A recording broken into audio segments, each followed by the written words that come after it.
আবারও উত্তরবঙ্গে জনসভা করবেন মমতা বন্দ্যোপাধ্যায়।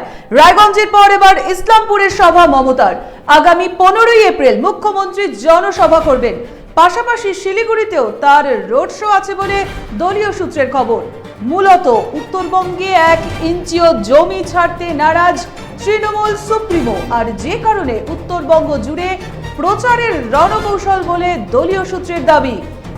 আবারও উত্তরবঙ্গে জনসভা করবেন মমতা বন্দ্যোপাধ্যায়।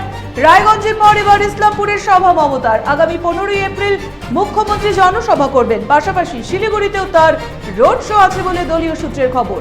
মূলত উত্তরবঙ্গে 1 ইঞ্চিও জমি ছাড়তে নারাজ তৃণমূল সুপ্রিমো, আর যে কারণে উত্তরবঙ্গ জুড়ে প্রচারের রণকৌশল বলে দলীয় সূত্রের দাবি।